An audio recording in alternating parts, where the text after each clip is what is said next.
mission Tetze Torah, Ki mission Tetze Torah, Udavar Adonai miYerushalayim, Baruch Shenatam Torah Torah, Baruch Shenatam Torah Torah, Le'amo Israel Kedushato,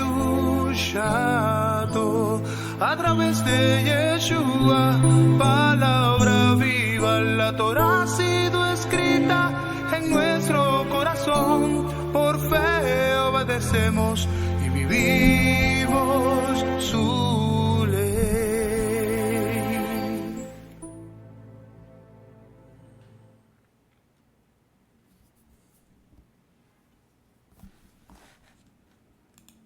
Shabbat Shalom, bienvenidos sean todos y todas una vez más a lo que es la transmisión de la introducción de la parashá semanal en este viernes que el Eterno nos ha dado para así poder bendecir su Kadosh nombre, su Shem y Kadosh nombre.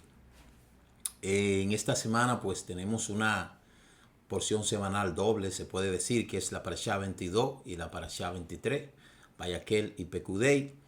Y en este momento vamos a tratar de poder hacer un pequeño resumen de estas dos parashá. Entre hoy y mañana vamos a estar pues hablando de las cosas más significativas que tiene esta parashá. Por lo tanto, le invitamos a que se mantenga ahí con nosotros en este momento pegado a lo que es este programa Raíces Hebreas de la Fe. Vamos en este momento a iniciar con una plegaria para así poder iniciar, ¿verdad?, con la bendición del Eterno. Baruch atah Adonai Eloheinu melech haolam asher kidishanu bemitzvotav v'tzivanu al divrei Torah. Bendito seas tú, Eterno Elohim, soberano, Rey del universo, que nos has santificado con tus mandamientos y nos ha dado tu Torah, una Torah de verdad, una Torah emet. Amén y amén. Bien, amados hermanos, pues tenemos la parashá doble, Vayakhel y Pekudei. Esa es la parashá que tenemos hoy en día, donde es una porción que se estudia junta. A veces cuando hay tiempo podemos estudiarla por separado, pero no se puede en este momento estudiar por separado porque ciertamente no disponemos del tiempo para eso. Entonces ya usted puede ver ahí la porción, Éxodo 35 del 1 al 38. Esos son los temas que se van los capítulos que vamos a estar abordando en lo que es en esta parashá 22 y 23. La aliyá de la Torá se encuentra en lo que es la aliyá número 1 desde el capítulo 38 hasta el verso 21, aliyá número 2 capítulo 39 verso 2, aliyá número 3 capítulo 39 verso 28, verso 22, aliyá número 4 capítulo 39 verso 33, aliyá número 5, capítulo 40, verso 1, aliyá 6, capítulo 40, del 17 al 27, y aliyá número 7, capítulo 40, desde el 28 hasta el verso 38. La Haftará se encuentra en Primera de Reyes, capítulo 7, desde el verso 51 hasta el capítulo 2, hasta el capítulo 8, verso 21. Ahí está ya la porción que nosotros hemos en este momento hemos podido pues estudiar y por eso toda la semana tenemos seguimiento a esta parashá para poder darle las cosas y que de esa manera se puedan estudiar y que puedan al llegar el Shabbat ya puedan tener todas las cosas ahí preparadas, y por esa razón es que se estudian estas dos parashá así. siempre le decimos que es un seguimiento que le estamos dando a lo que es el estudio de la Torá semanal. Siempre es un seguimiento y por eso es todo una dinámica que se hace cada semana desde el Shaharí que hacemos. Empezamos el domingo, porque hacemos el Shaharí desde el domingo. Lo único que yo transmito el Shaharí desde el lunes, pero en realidad nosotros hacemos el Shaharí desde el domingo. El Shaharí se hace los 7 días de la semana y de igual manera se comienza la lectura de la primera aliyá el domingo. El lunes se hace el Shaharí, se lee el Salmo, se lee la aliyá número 2. El martes se lee la aliyá número 3 y así sucesivamente hasta que llegue el Shabbat. Y por eso es todo un seguimiento. Hay que darle total seguimiento a todas estas cosas. Entonces, en esta semana vamos a estar hablando acerca de e hizo que se reuniera. Esta parashá habla de distintas cosas que sucedieron después de que el Eterno le dijo a Moshe que construyera y que diseñara el Mishkan. Por eso vamos a ver ahora cómo el Eterno utiliza los materiales para construir su Makon Kadosh y a las personas que él elige para hacer estas cosas. Por eso empieza la parashá en el 38:22. En el 38:22, aunque no es el primer versículo de la primera aliyá, pero es en donde se comienza a ventilar a través de los Midrash esta decisión del Eterno de poder tomar a Besaler, hijo de Uri, hijo de Hur, de la tribu de Yehudá, que utilizó los materiales para hacer todo lo que Elohim le había comandado a Moshe. Entonces Rashi comenta que Besaler era tan grande que no solo llevó a cabo el mandamiento de Moshe, sino que incluso instituyó cómo le había sido comandado el mandamiento a Moshe, a pesar de que Moshe no se lo había transmitido a Besaler tal como lo había recibido Moshe. Le instruyó a Besaler que construyese el Mishkan de acuerdo a la secuencia descrita en el capítulo 25 y 26, donde la formación de las vasijas es descrita antes de lo que es la erección de la tienda. Besaler discutió y dijo que normalmente uno yergue primero la construcción y solo después comienza a considerar qué cosa poner en su interior.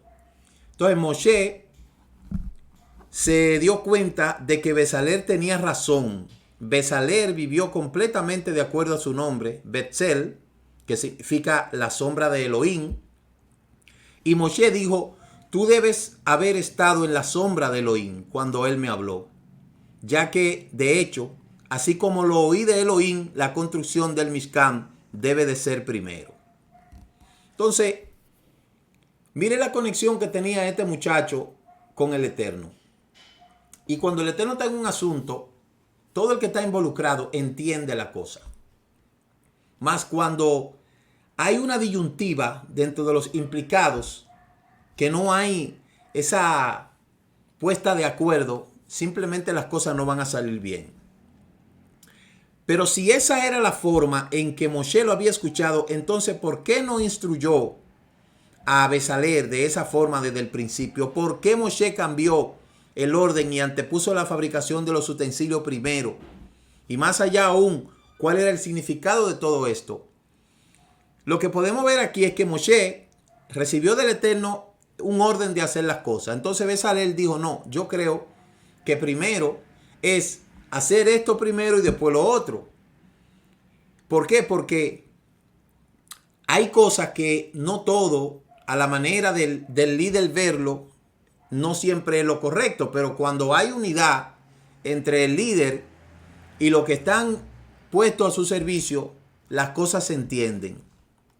Por eso, el Mishkan es un lugar de adoración en lo que respecta a los seres humanos, y su importancia radica principalmente en que nos permite contactarnos con Elohim mediante actos de adoración que llevamos a cabo allí. Dado que estos actos de adoración son realizados con la ayuda de los utensilios, el arca, los altares, la vestimenta de los cobanín, primero que se nos viene a la mente son precisamente los utensilios, no relacionándolo con la tienda del Mishkan como el lugar en el cual tienen lugar los actos de adoración. El lugar siempre es un segundo en importancia, pero como vemos enfatizado anteriormente, Elohim se relacionó con el Mishkan como un lugar en el cual habita su Rúa divino. Si vemos desde el punto de vista, entonces, la tienda misma en que se asume la importancia primera, mientras que los utensilios y los actos de adoración se lleven a cabo en su interior, que son claramente secundarios, Moshe describió primero los utensilios, ya que desde la perspectiva de los seres humanos, los utensilios tienen precedencia sobre el Mishkan.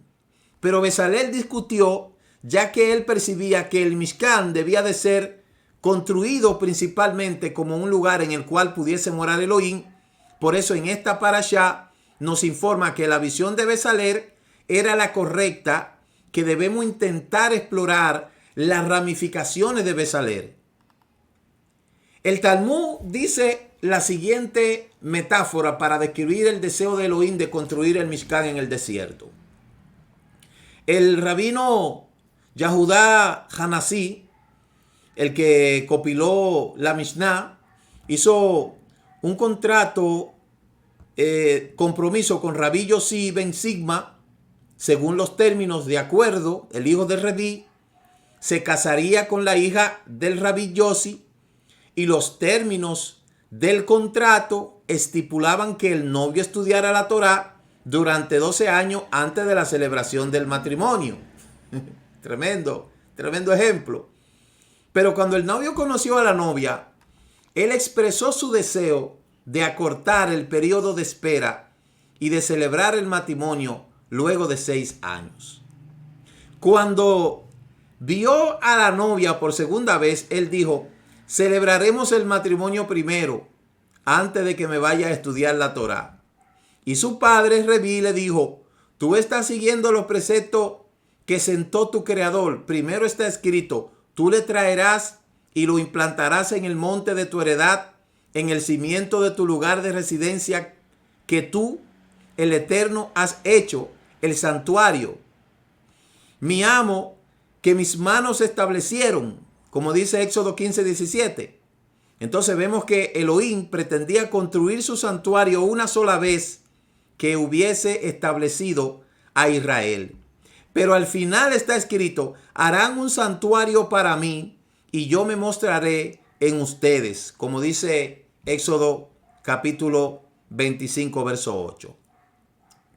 Aquí nosotros vemos que el Talmud compara el establecimiento del santuario en el desierto con la consumación de un matrimonio en el cual el novio, luego de dar un vistazo a la hermosa novia, está demasiado impaciente como para esperar hasta la fecha planeada de boda y adelanta por lo tanto la celebración de su matrimonio.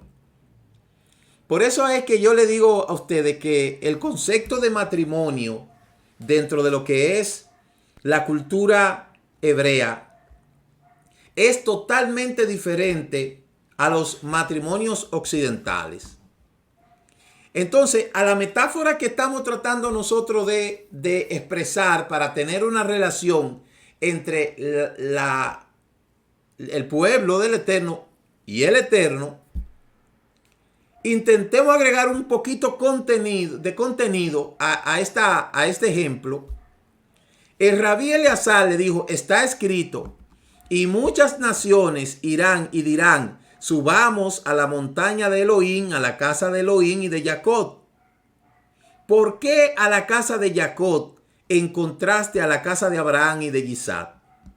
De hecho, no como Abraham, que lo llamó montaña, y Abraham llamó el nombre de ese sitio Elohim será visto. Como he dicho en este día, la montaña de Elohim será visto, como dice Bereshit, Génesis capítulo 22, verso 14. Tampoco como Isaac, quien lo describió como un campo, dice Bereshit capítulo 24, verso 63, que Isaac salió a suplicar en los campos hacia el atardecer, sino que fue con Jacob quien lo llamó una casa, como está escrito, y él llamó a aquel lugar casa de Elohim, Bereshit 29, 18. Entonces, en este pasaje habla del sitio del Beit Amistad, en el lugar en donde será construido en la época mesiánica. En la época mesiánica, en ese mismo lugar, va a ser construido el tercer Beit Amistad. Cada uno de los patriarcas tuvo una experiencia profética en el lugar del futuro templo. Mire, primero Abraham, cuya visión vino a él después de la Akedah, donde se abortó el sacrificio de Isaac. Describió su experiencia en términos de escalar una montaña, un acto heroico que requiere un entrenamiento especial y de invertir una gran cantidad de esfuerzo, tal como en contraste con Elohim y en su templo, no es una experiencia que sea accesible a todos, solo aquellos que tuvieran la dedicación y la fortaleza de ser héroe podrían aspirar a ellos.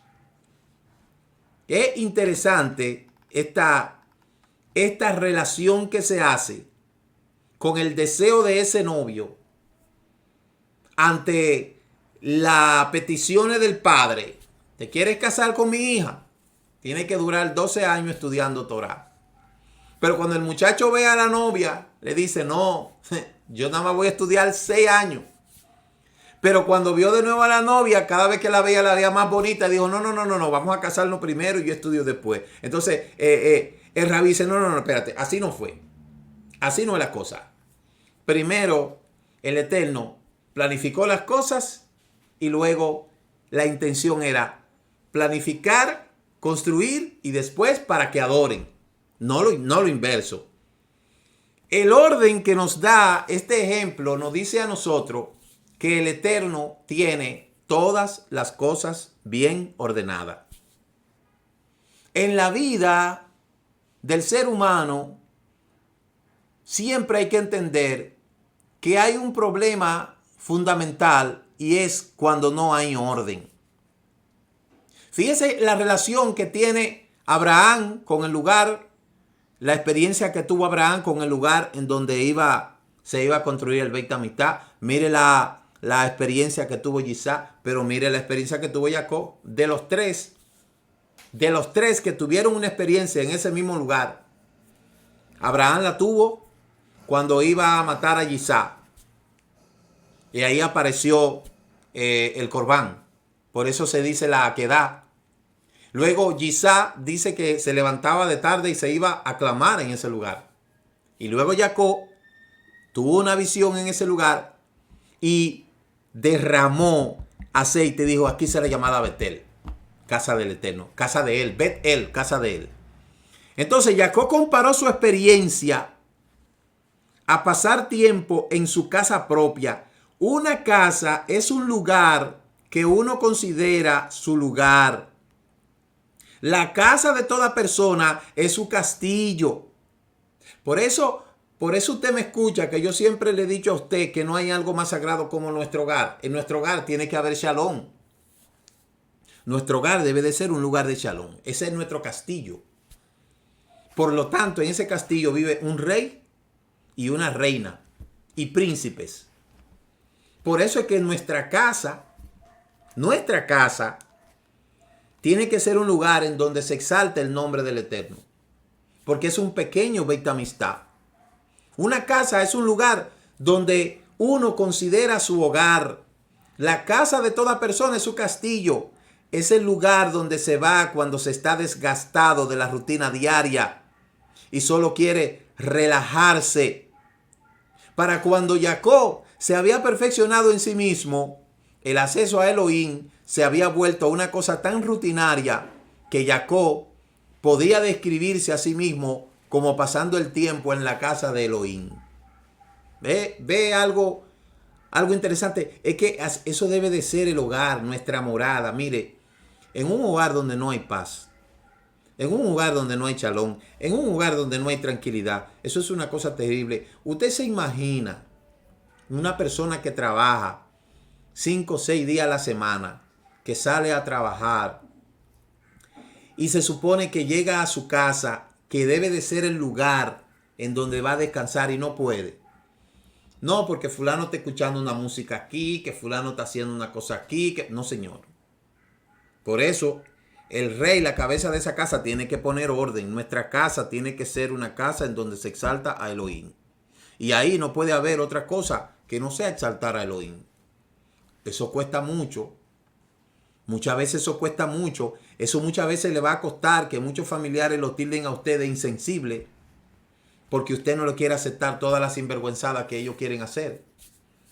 Eso lo van a tildar a usted de antisocial, porque usted no quiere dar su casa para hacer cuantas cosas la gente hace.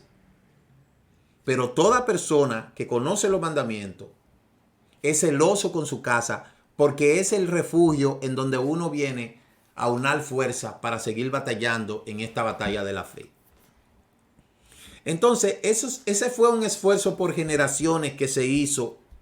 Y eso lo podemos ver, que lo que está haciendo el Eterno ahora a través de Besaleel es precisamente consensuar todas las ideas que tuvieron los patriarcas y luego concretizarlas en un solo lugar. De cualquier otra forma de progreso, el establecimiento de la presencia de Elohim en el mundo del hombre es producto de un duro trabajo. La voluntad de Elohim de proclamar su presencia entre nosotros es una señal de un mundo mejor espiritualmente. Nosotros no sabemos, a partir de nuestra experiencia en el mundo físico, que se requiere una acumulación de intenso esfuerzo para poder construir un mundo mejor. Hay instituciones que se llaman a sí mismos, institución ONG, un mundo mejor. Pero para poder construir un mundo mejor hay que ponerse de acuerdo. Y lo primerito que tenemos que hacer es entender que cada persona tiene un espacio en este mundo, en esta vida, y necesita ser respetado. Por eso nosotros sabemos que a partir de nuestra experiencia en el mundo físico se requiere un intenso esfuerzo. Así también se requirió que muchas generaciones que realizaran el mismo tipo de intenso esfuerzo para provocar que Elohim estableciera abiertamente un establecimiento aquí en la tierra. La naturaleza progresiva de este proceso es lo que se requiere ahora en esta parashá, porque la escritura dice que en el libro de Bereshit, capítulo 3, verso 28, que Elohim se paseaba por el huerto y que Adán escuchó la voz del Eterno y se escondieron porque ellos ya conocían esa voz. Entonces, esa Shejiná que había en el huerto, que el Eterno prácticamente cerró ese lugar, es ahora lo que a través de los patriarcas se invita a que esa Shejiná descienda. Y esa es la misión de diseñar el Mishkan. Para entender esta relevancia del Mishkan, tenemos que aprender, al menos en cierto grado, la especial importancia que tiene el nombre divino Shejiná, que es el nombre de su habitante. La primera bendición de la Amidá dice: bendito seas tú, Eterno, Elohim nuestro, Elohim de nuestros padres, Elohim de Abraham, Elohim de Isaac y Elohim de Jacob. Eso es lo primero que dice la Amidá. Y este comienzo difiere radicalmente de las otras bendiciones, las cuales comienzan diciendo de que Elohim es quien dirige al mundo. Bendito seas tú, eterno Elohim, nuestro Rey del universo. Baruch atah Adonai Eloheinu melech haolam. La amidad comienza, bendito seas tú, eterno Elohim de Abraham, Elohim de Isaac y Elohim de Jacob. Esta variación no solo es provocativa con respecto a que se refiere de la norma, sino que no debiese de ser aceptada de acuerdo a los dictámenes de la ley. El Talmud establece que una bendición que no menciona específicamente el hecho de que Elohim es el Rey del universo es válida y debe de ser repetida. Por eso, para responder el desafío, presenta esta problemática en lo que es la plegaria de la amidad y explica que cuando nos referimos a Elohim como Elohim de Abraham, esa es una forma alternativa de describirlo como el Rey del universo. Fue Abraham quien instituyó primero el reinado de Elohim, enseñándole a la gente que Elohim era su gobernante. Por eso la amidad, esa amidad que recitamos todos los Shabbat y que se recita 3 veces al día, empieza diciendo, bendito seas tú, eterno Elohim de Abraham, Elohim de Isaac, Elohim de Jacob. ¿Y cómo podemos establecer esta relación? Porque ya sabemos que aunque esa amidad no comienza hablando de Baruch atah Adonai Eloheinu melech haolam, está hablando de que ese Elohim de los patriarcas fue al cual ellos dieron a conocer en su generación. Por eso es que cada generación tiene que preguntarse, ¿para qué usted quiere la Shejinah?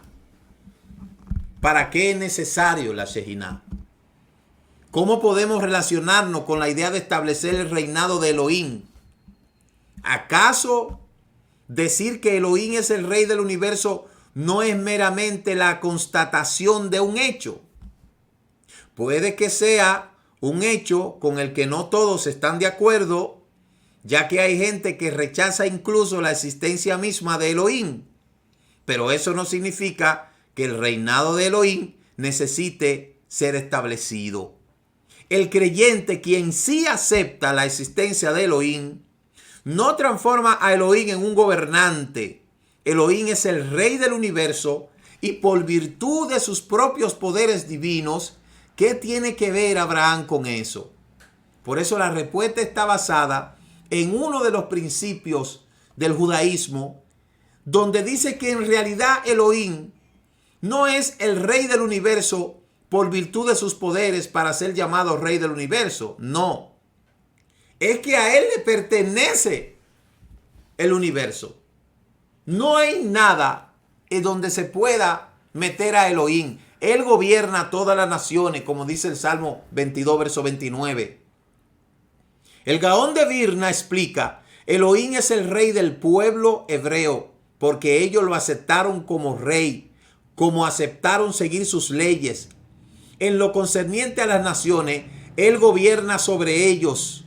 Cuando él quiere que hagan algo, las naciones se ven forzadas a cumplir con su voluntad. Pero dado que ellas no reconocen a Elohim como gobernante, él no es su rey. Y en hebreo el título de rey tiene una explicación constitucional. Un rey requiere de reconocimientos y de súbdito para ameritar su título. El rey emérito. No hay nada por ese título.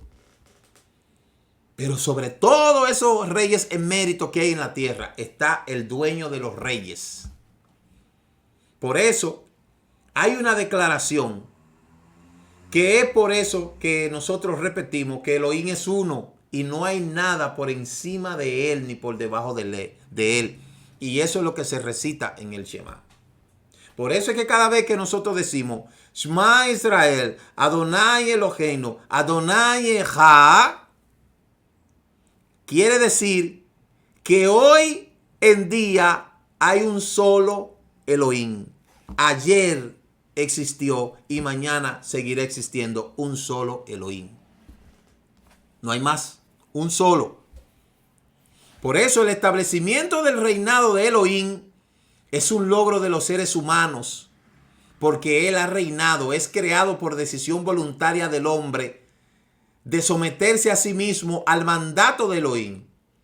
Y pareciera ser que después de todo, sí fue Abraham el que estableció por primera vez el reinado de Elohim en las naciones, porque las naciones le servían a otros dioses. Y Abraham estableció. Por eso cuando usted hace mención de Dios, usted tiene que especificar si es el Dios de Abraham, el Dios de Isaac, el Dios de Jacob. Porque el mundo está lleno de dioses. El mundo está repleto de dioses. Y todos esos dioses tienen su nombre. Ahora, el Dios de Abraham, de Isaac y de Jacob tiene su nombre. Por eso, la nación que siguió su enseñanza y que aceptó el mandato de Elohim, materializó de este modo la visión de Abraham, ya que no hay monarca si no hay súbdito. Al aceptar el mandato de Elohim, el pueblo hebreo ameritó la posibilidad de conocer a su creación. Y ese es el resultado de construir el Mishkan. Para eso fue el resultado de construir el Mishkan. ¿Por qué? Porque ¿para qué es que la gente quiere conocer la Shejinah? ¿Quiere conocer la Shejinah o quiere conocer al dador de la Shejinah? Hay un pueblo que ha sido mal instruido con este concepto, donde mucha gente ha asumido que la Shejinah del Eterno son movimientos bruscos, lenguas sin sentidos, palabras incoherentes, y no es así. Por eso es que el Eterno no mora en cualquier lugar. La Shejinah, el alma humana o Neshama, se puede dividir por partes igual que el cuerpo humano. Las partes de la Neshama son conocidas como Hayá y Yehidá, sin entrar a explorar el nombre complejidad que hay tras estos detalles, una tarea que por lo demás estaría más allá de las competencias. Entonces podemos adquirir cierta idea del significado de esta división por medio de examinarla en la fuente de la Torá, que asocia al alma con la idea de la Neshama, una palabra que literalmente significa respiro. Por eso, las dimensiones del ser, Ruach, Neshama y Nefesh, eso es un asunto muy profundo. Tres cosas conforman un solo ser. Mas no así lo que hicieron los paganos, que de ahí transmutaron eso a otras deidades y dijeron que Elohim se divide en tres dioses. No, eso no tiene nada que ver con eso. La Escritura dice que Elohim formó al hombre del polvo de la tierra. Él insufló en sus fosas nasales el alma de vida y el hombre se transformó en un ser vivo. El Eterno hizo la materia, sopló en sus narices el hálito y luego le dio vida. El alma humana está hecha del aliento de Elohim. Y cuando este aliento se vuelve parte de nosotros, se llama Neshama, aliento. ¿Ven? El aliento de Elohim en nosotros, el aliento se origina simbólicamente en la fuerza de la vida divina. Ese aliento, ese hálito. Tal como nuestro aliento se origina en la nuestra, la respiración es una señal fundamental de la vida. Y por eso la Neshama viene de Hayat, palabra que significa vida. Por eso la palabra Hay, eso es vida. Hayat, vida. Es decir, el Eterno hizo una materia, pero esa materia en sí no tenía nada. Estaba inerte, estaba como un pescado muerto. Mas hizo vida cuando el Eterno hizo así, sopló, le dio el hálito, y el receptáculo de ese hálito es la Neshama, y esa Neshama a su vez entonces da la vida. Lo divino se fue a la materia y la materia provocó vida. Esa es la obra de la creación del hombre. La respiración es solo la señal extrema de vida. Cuando a una persona le da un paro respiratorio, lo que quiere decir que sus facultades de respiración desfallecen. ¿Y qué hace el alma? Sale del cuerpo, porque esa chispa que sostenía esa vida ya no está. Y por eso es que el aliento de vida mantiene al individuo que respira. Cuando ese aliento de vida se va de ese cuerpo, lamentablemente el hombre muere. Entonces, mire la profundidad. Hay personas que están deseando una Shejiná, yo no sé para qué, y no se da cuenta que la propia Shejiná del Eterno está sobre nosotros, sobre ese hálito de vida, cada día cuando respiramos, cada momento. Ustedes han escuchado la idea de que cuando los pulmones hacen, pronuncia el nombre dilatado del Creador. Porque nosotros fuimos hechos a imagen y semejanza del Eterno.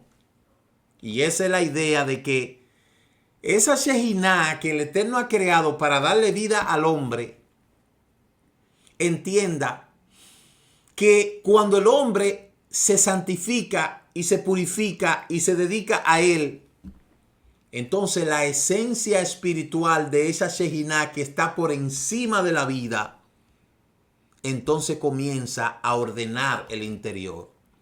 De modo que la Shejiná que mucha gente está pidiendo no debe ser una Shejiná para movimiento brusco, ni lengua sin sentido, ni nada de eso.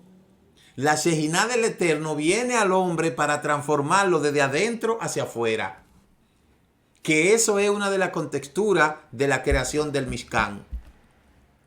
Por eso la fuente de la Neshama es la unicidad de Elohim, ese nombre Elohim que significa la totalidad de la creación en todos los aspectos de la vida sin dejar nada afuera.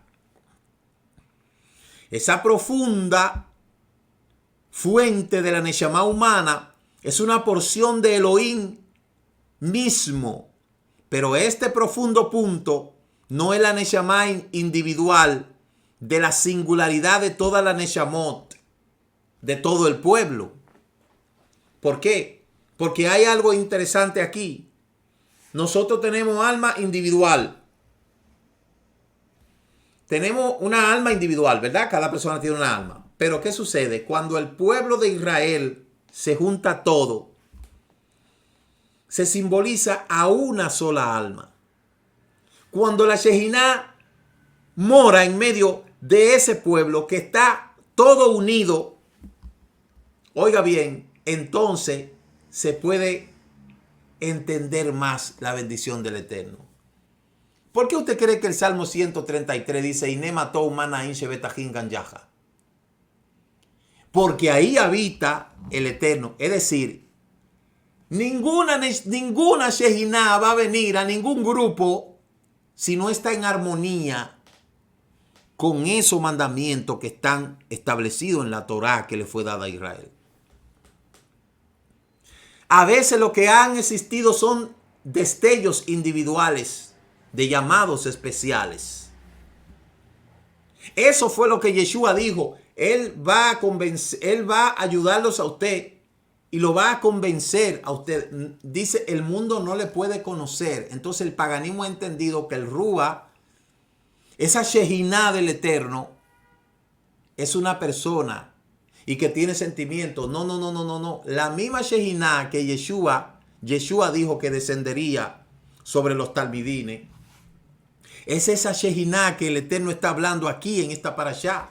Señores, yo quiero que usted en esta hora me entienda que para poder la Shejiná del Eterno morar y habitar en un lugar, ese lugar tiene que estar en armonía con el Eterno y con su Torah. Definitivamente. Y que cuando todo el pueblo se une en una, entonces delante del Eterno es considerado una sola Neshama. Cuando se habla del pueblo de Israel, se está hablando de una Neshama que aunque hay mucho pueblo, pero es contada como un solo, porque la unidad del pueblo hace ver delante del Eterno una sola persona. Y por eso es que la unidad tiene un misterio que muchos no quieren entender. El Eterno no va a derramar su Shejiná en un lugar donde haya divisiones, donde haya problemas, donde haya tantos inconvenientes, donde haya tirijala, donde haya dime y direte. Ahí no mora el Eterno, ahí no mora la Shejiná del Eterno. Hay 600,000 almas que soportan los cimientos del pueblo hebreo. El éxodo tuvo que esperar hasta que existieran 600,000 hombres entre las edades de 20 a 60 para que el pueblo dejase a Egipto. Para poder ser una nación viable, todos los componentes necesarios tenían que estar aquí en la tierra. Y por esto, estas 600,000 almas son conocidas colectivamente como el Knesset de Israel, la congregación de Israel. Y este es el nivel Yehidá. En este nivel, tú eres la fuente primaria de toda la Neshamot.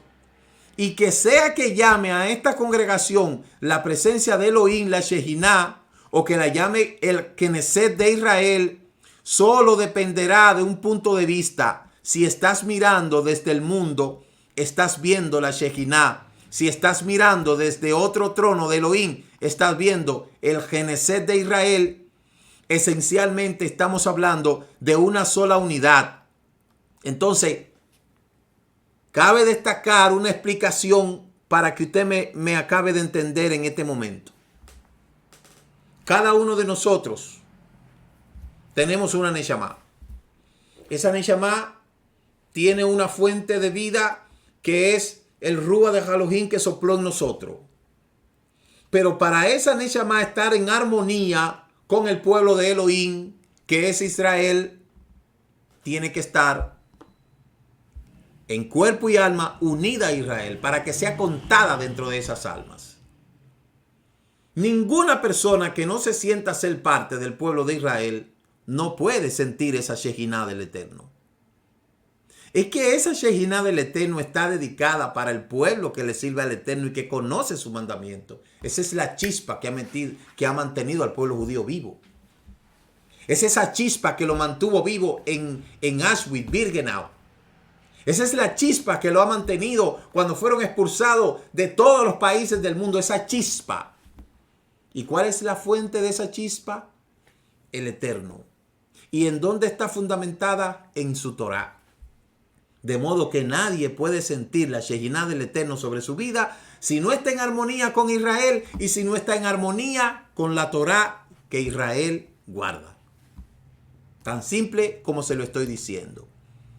Para explorar las ramificaciones de este concepto, estudiamos el siguiente pasaje. Cuando el sabio Hillel, que cuando se regocijaban en la celebración de Sukkot en el Beit Hamikdash, él declara: si yo estoy aquí, entonces todo está aquí. Pero si yo no estoy aquí, ¿quién está aquí? ¿Se da cuenta?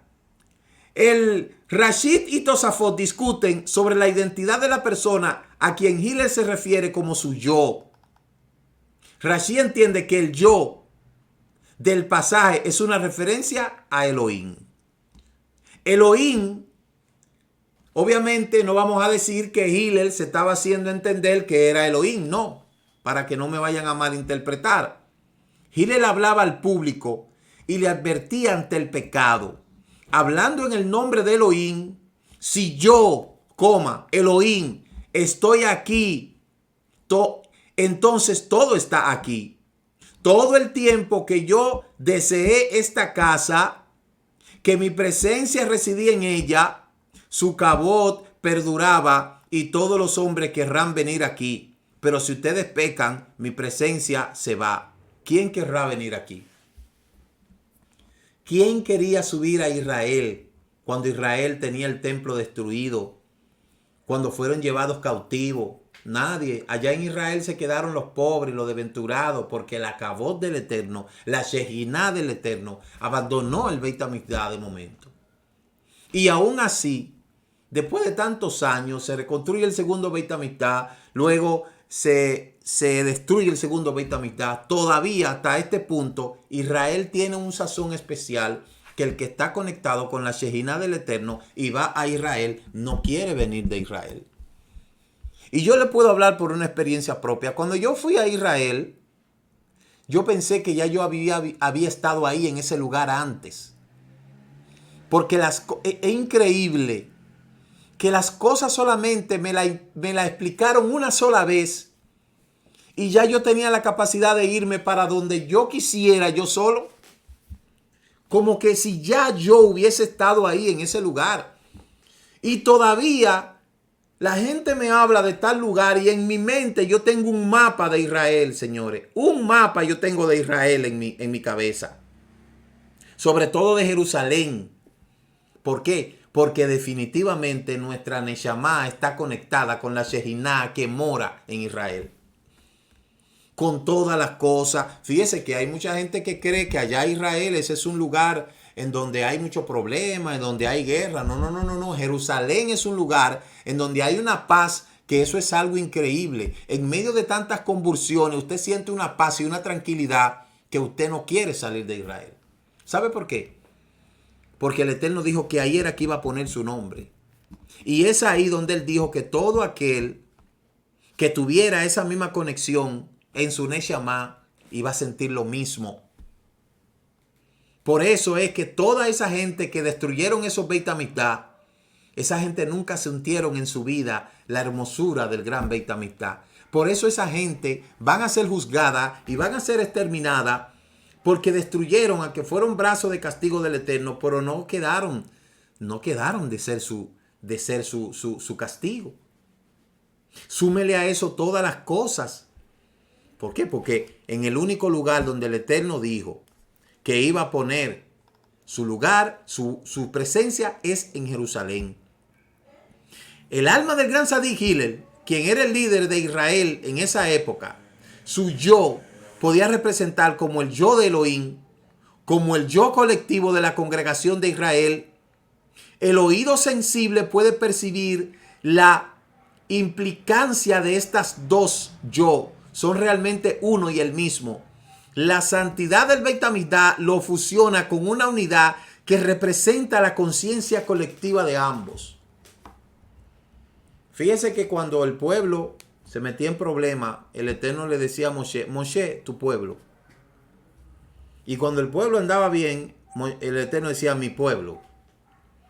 Porque de cierta manera, esta humanidad que hay en nosotros hacía o hizo en el tiempo de Israel en el desierto de que la presencia de Elohim se alejara. Por eso es que es tan importante entender que cuando decimos que somos uno con Israel, todo lo que le pase a Israel lo sentimos nosotros. Porque somos un solo cuerpo, un solo miembro. Y por eso es que Rav Shaul dice que el cuerpo del Mashiach tiene muchos miembros, pero al fin y al cabo estamos conectados por lo mismo. Porque no podemos estar fuera de esa armonía. De modo que esa conexión que había en el Mishkan, los que los construyeron, la Shejinah que descendió ahí, que era una sombra del Beit HaMikdash que construyó Salomón. No dice la Escritura que cuando Salomón construyó ese Beit HaMikdash, los Kohanim no podían ministrar porque la Shejinah estaba ahí. Y esa Shejinah no se manifestaba como un viento recio como cuando Elías. Esa Shejinah se sentía en la vida de lo que estaba ministrando ahí. Porque al fin y al cabo, donde el Eterno quiere morar es en el corazón del hombre.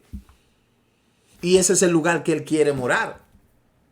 Por más grande, por más bello que construyamos una casa para Él, el lugar en donde Él quiere morar es aquí, en el corazón. Por eso, cuando Israel se comporta de manera meritoria, puede alcanzar el mismo nivel de unidad con Elohim. Es la necesidad de expresar esta destacable unidad la que hace necesario un Beit HaMikdash, en cual dicha unidad entre Elohim e Israel puede directamente ser vista y sentida. esos restos que quedan del Beit HaMikdash ya en Israel, donde la gente que no tiene conocimiento dice, ahí están los judíos orándole a una piedra. La gente no sabe lo que está hablando, señores. La gente no sabe lo que está hablando. La gente no sabe que lo que el alma judía anhela es que la Shejiná que había en ese lugar vuelva. Y es como cuando nosotros perdemos algo que nos queda un recuerdo. No podemos decir que una pared es una idolatría porque eso no tiene una imagen. No, es que ese lugar hay una conexión directa con cada alma. Sin importar el lugar en donde nazca, hay una conexión con ese lugar. Esa conexión es intrínseca.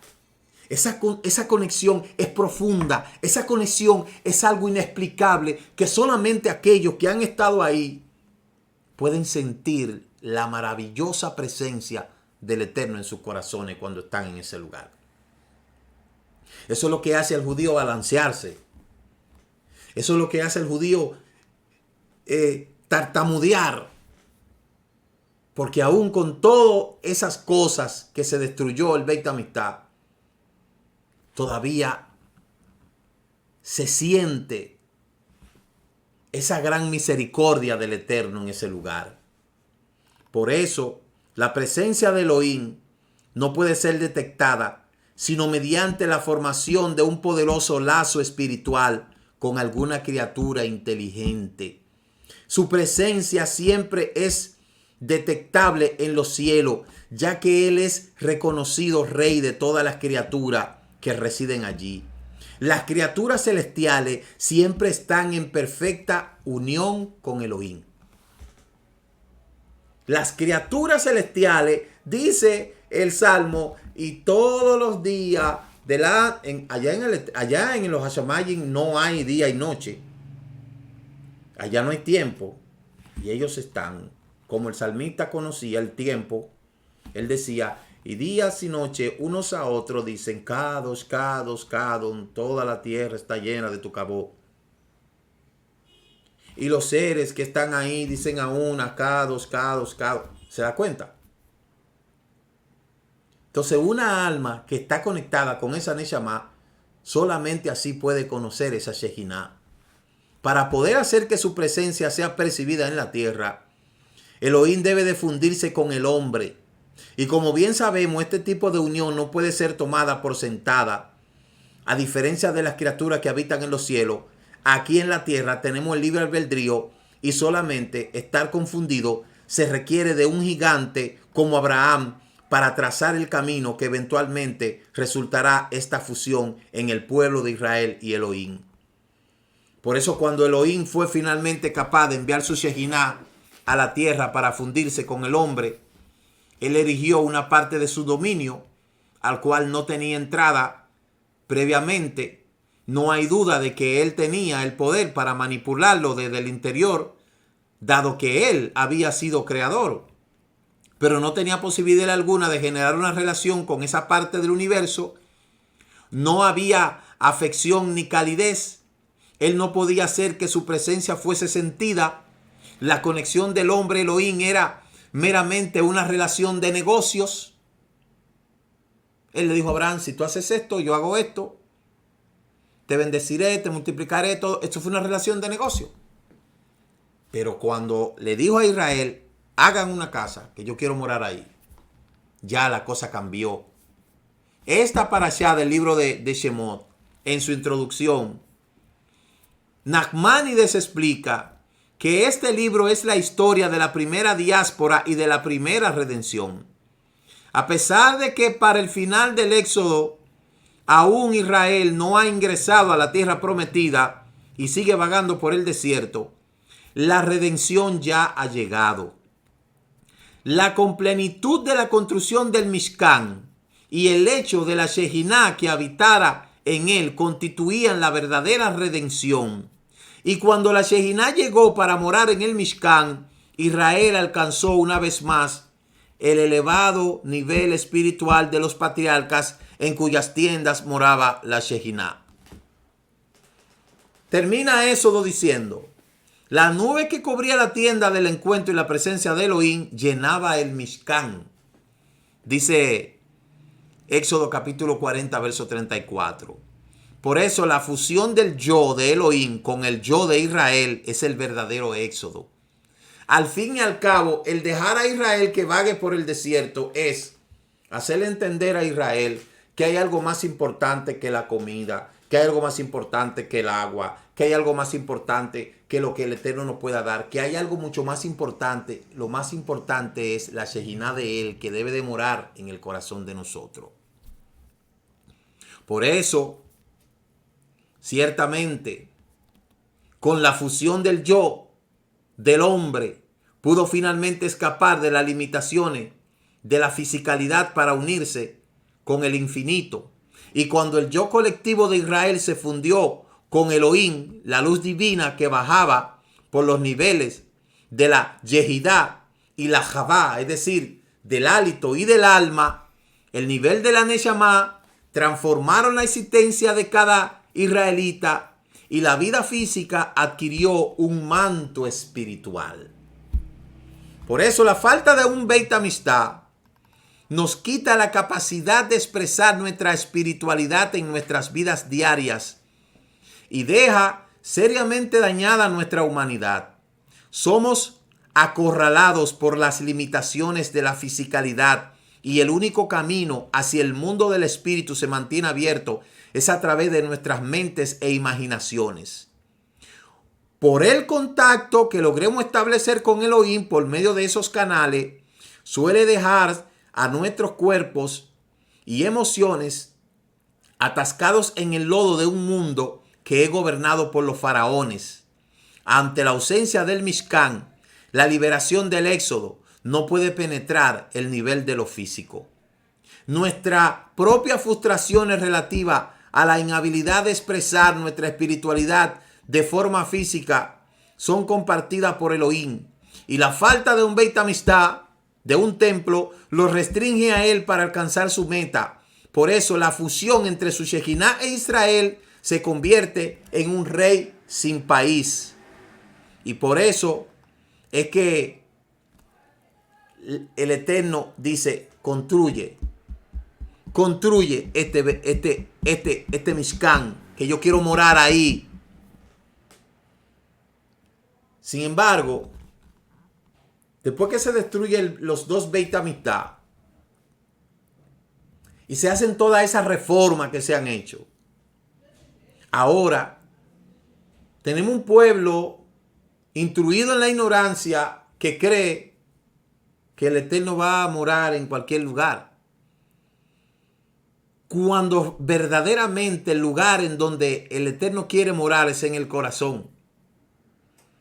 Ese afán de los líderes religiosos de construir templos, construir un templo. Por eso es que nosotros no usamos ese concepto. Nosotros no vamos a construir templo aquí en Higüey porque el templo, el Beit Hamikdash, lo van a reconstruir allá en Jerusalén. ¿Qué es lo que nosotros vamos a hacer aquí en Higüey? Una casa de estudio, donde la Shejiná del Eterno more ahí a través del estudio. No del pataleo, no del brincoleo, no nada de eso. El Eterno no se mueve a través de esa forma en este tiempo. ¿Por qué? Porque volvemos y entendemos que para poder Él morar en un lugar, ese lugar tiene que estar en armonía. Y no el lugar, porque usted puede hacer un lugar y decorarlo y disfrazarlo de un Beit Amistad. Y eso no quiere decir que ahí more la presencia del Eterno. Ahora, los que entren a ese lugar, que tengan sus corazones configurados a la Torah y a los mandamientos, de seguro la Shejiná del Eterno va a estar en ese lugar entre el yo del hombre y el yo de Elohim. Y de esa manera se hace la perfecta unidad. Por eso ahí no hay espacio para emocionalismo. Por eso ahí no hay espacio para tantas cosas que se han inventado. Tantas ademanes, tantas cosas, tantas... No. Ahí no hay lugar para eso. Por eso es que la chispa que nos mantiene vivo en espera de esa promesa es la Torah y la conexión que hay en nuestro ADN con esa Torah que fue dada a Israel. Amén. Así es que por esta noche lo vamos a dejar ahí. Y en esta primera parte yo solamente he hablado de la composición que tiene el Mishkan y su objetivo a través del cual fue creado el Mishkan. Y por esa razón es que esta parashá tiene dos porciones, una Vayakhel y otra de lo que es Pekudei. Vayakhel habla específicamente de lo que es el Shabbat, pero para eso yo quise dejarlo para mañana, para nosotros entonces debatir ese tema dentro de toda la comunidad.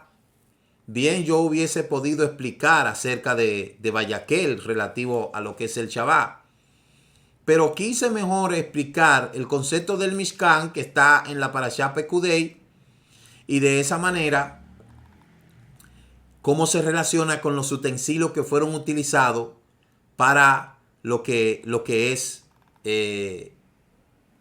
sus usos, y sobre todo lo que iba el Eterno a hacer en ese lugar. Así es que mañana nosotros nos vamos a ver de nuevo. No vamos a tener el servicio vía Zoom, pero vamos a desarrollar esta parashá mañana, y de seguro que va a ser una bendición para todos ustedes. Así que el Eterno le bendiga a todos en este día. Shabbat Shalom. Nos veremos en una ocasión más de este su programa de la introducción de la parashá semanal. Shalom, shalom.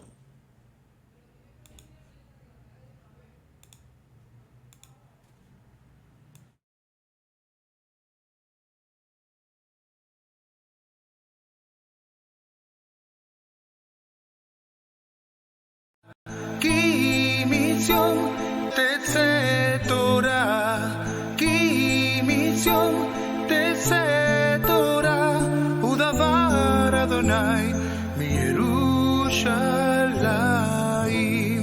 ברוך שנתן תורה תורה, ברוך שנתן תורה תורה, לעמו ישראל מקדושתו. A través de Yeshua, palabra viva, la Torah ha sido escrita en nuestro corazón. Por fe obedecemos y vivimos.